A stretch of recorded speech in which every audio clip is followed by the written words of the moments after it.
지난 이야기, 견적서 요청과 펜스 색상 변경 요청에도 답장이 없고 공사를 시작하겠다고 했던 펜스업자가 연락도 안 되고 계속 약속을 어기자 이에 화가 난 이웃들이 결국 새로운 펜스업자를 찾아 나섰고, 저도 새로운 펜스업자와 계약을 하겠다고 하니 갑자기 연락이 와서는 7가구의 자재값을 전부 저에게 청구하겠다는 펜스업자 에디씨.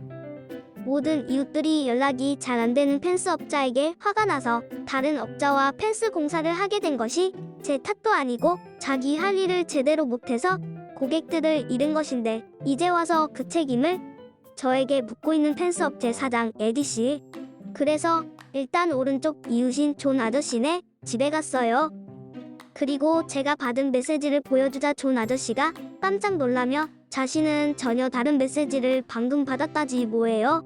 그 메시지의 내용은 자재가 다 도착했어요. 내일 8시에 인부들과 함께 가서 공사 시작할게요. 내일 봐요. 라며 저에게 보냈던 그 자재 사진 2장을 그대로 첨부해서 보냈더라고요. 이건 또 뭐죠? 같은 사진인데 존 아저씨에게는 내일 8시에 공사를 시작하겠다는 내용, 저에게는 7가구의 자재 비용을 전부 다 청구할까 하며 협박하는 내용.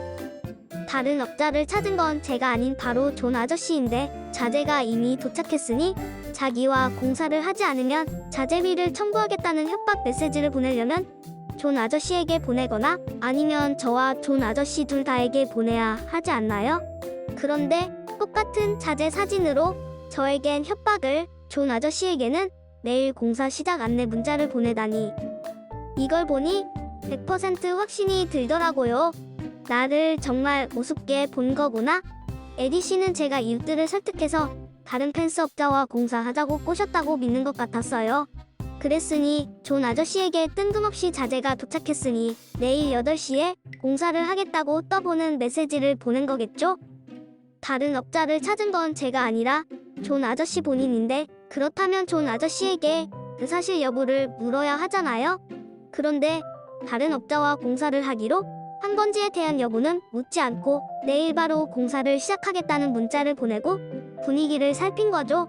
문제는 존 아저씨도 사실대로 다른 업자와 계약할 예정이라고 말하셨어야 하는데, 빨리 펜스 공사를 시작하고픈 마음에 당장 내일 시작한다니까 그냥 땡큐라고만 답을 하신 거예요. 그러니 에디씨 입장에서는 존 아저씨는 나랑 계속 공사를 할 예정이구나. 그런데 엘리, 이 여자가 고객을 가로채서 다른 곳에서 하려고 하는구나 라고 생각한 듯 했어요. 존 아저씨는 자기가 그냥 땡큐라고 보내서 에디씨가 오해를 한 것 같다며 내일 온다고 했으니 아침에 다 같이 얘기를 해보자고 하시더라고요. 그리고 저에게 이런 식의 메시지를 보낸 것은 옳지 않다고 했고요. 그리고 전 다시 뒷집에 폴 아저씨네로 갔어요. 소송으로 진행될지도 모르는 일이니 폴 아저씨가 다른 업자와 계약하게 된 이후 에디씨로부터의 공사 컨펌이 있었는지 확인하기 위해서요. 그리고 제가 받은 메시지를 보여줬더니 완전 극대노 하심요.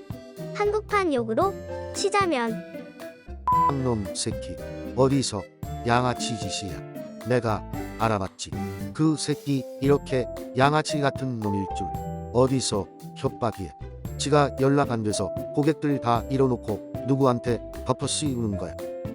걱정하지 말아요. 이 새끼는 그럴 권한도 없고 그렇게 할 수도 없어요.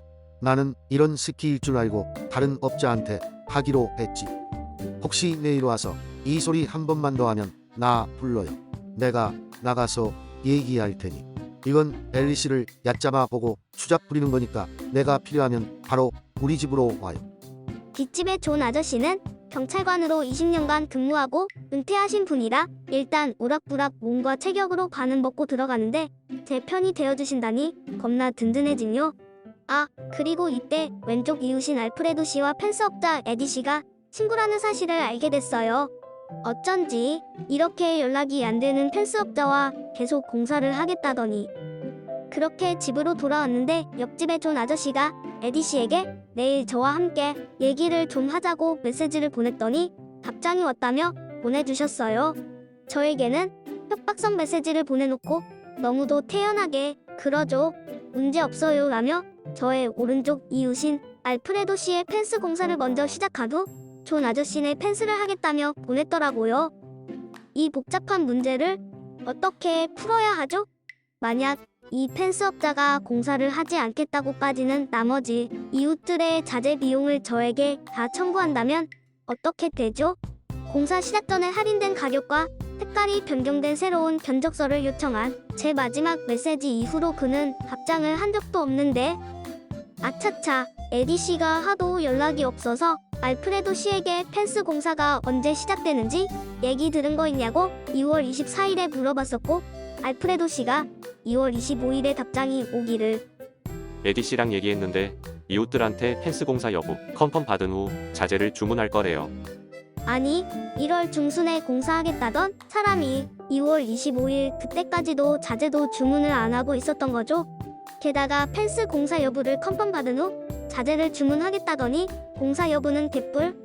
연락도 없었는데 언제 누구한테 공사 여부를 컨펌 받았으며 전 제 자재 색깔 수정에 대한 견적서도 못 받았는데 무슨 색으로 주문을 했는지 제가 어떻게 아나요?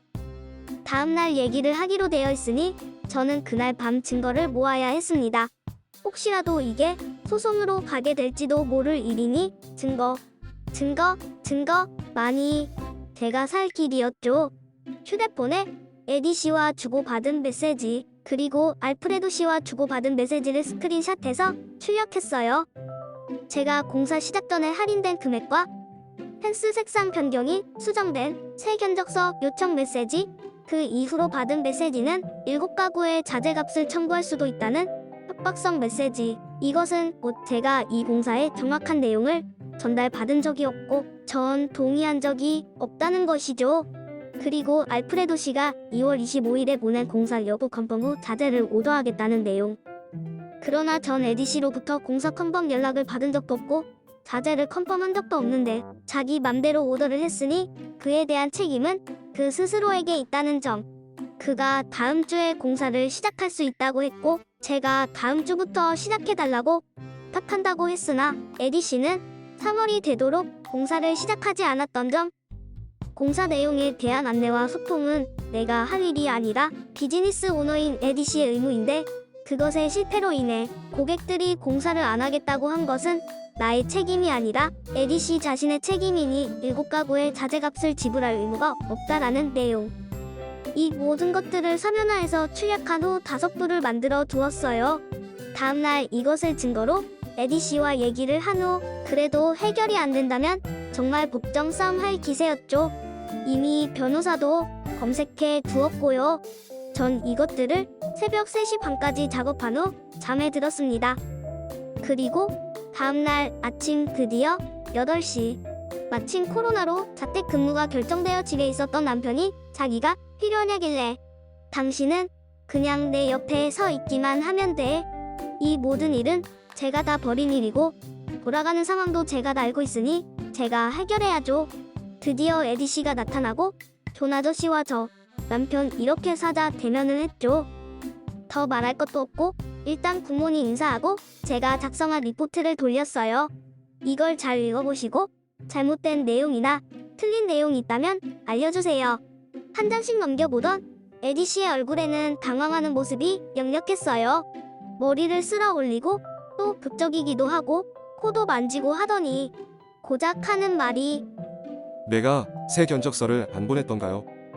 제가 견적서를 요청한 메시지 이후 다음으로 받은 메시지가 저를 협박하는 이 메시지죠.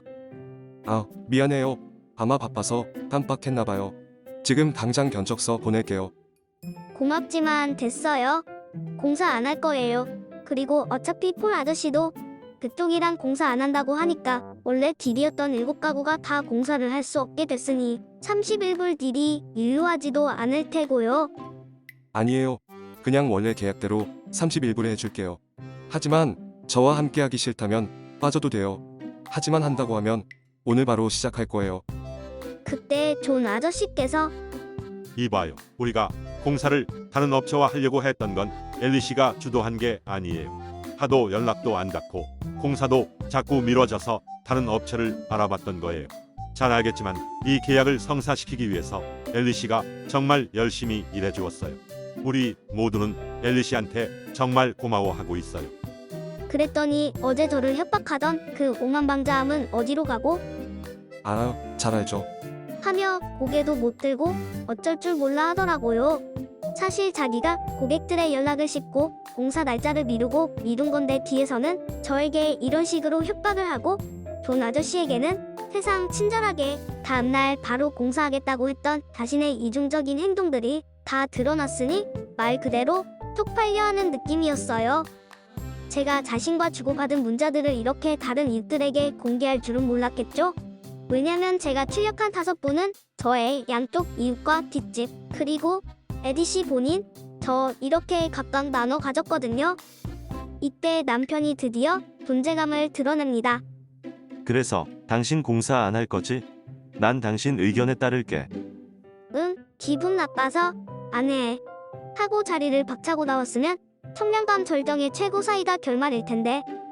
쪽팔려 하며 고개도 못 들고 있는 이 펜스업자를 보니 이쯤 하면 내가 만만히 볼 동양 여자는 아니었구나 깨달았겠지. 그리고 이 펜스 전투에서 완승인 듯한데. 그럼 이제 돈 아껴야지 하는 현실적인 생각이 전두엽을 스친 거죠. 그래서 못 이기는 척. 존 아저씨와 알프레도 씨는 에디 씨와 공사하니까 내가 빠지면 부담금이 커지니까 같이 하죠 뭐. 하지만 제 뒷집인 폴 아저씨는 다음 주에 다른 업자와 하기로 했다니까 거기는 에디 씨가 직접 가서 설득시켜보세요 하고는 집으로 들어와 버렸죠. 아, 돈 앞에서 최소한의 자존심은 버려버렸다. 그래도 리포트를 읽고 제 앞에서 한마디도 반박하지 못하고 쩔쩔매게 만들었으니 이 정도면 절 만만하게 봤던 에디씨 참교육 정도는 되지 않았을까요? 그렇게 저를 스트레스로 몰아넣은 펜스 사건은 일단락되었어요. 에디씨는 멕시칸 인부들에게 일을 맡겨놓고 그날 이후로 얼굴을 보인 적은 없었답니다. 첫날은 저의 오른쪽 이웃인 알프레도 씨의 펜스를 설치했고 그 다음 날은 저희 집 펜스 공사를 했는데 멕시칸 아저씨 4분과 10살쯤 되어 보이는 듯한 아이가 함께 와서 일을 하더라고요. 아빠를 따라와 일을 배우는 듯 했는데 3월에 칼바람 부는 날씨에 어린 아이가 함께 일을 하는 것을 보니 뭐라도 챙겨 먹이고 싶은 애미 마음이 들어서 서부웨이에 가서 일하시는 인부들 수대로 샌드위치와 음료를 사서 드렸어요. 과일과 간식, 물도 쿨러에 담아서 일하시다가 틈틈이 꺼내서 드시라고 하고요.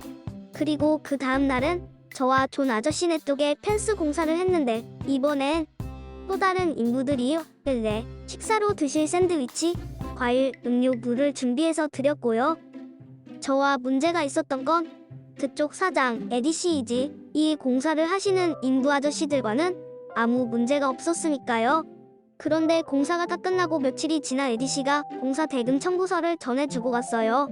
그래서 제가 대금 지불을 청구서 받을 때 바로 전해주려고 했는데 깜빡했다며 다시 올 수 있냐고 했더니 그럼요. 컴퓨터에 메시지를 저장하지 않은 채로 나와버려서 답장을 못한 것 여러 번 수정하다 보니 잘못된 견적서를 보낸 것 진심으로 사과할게요.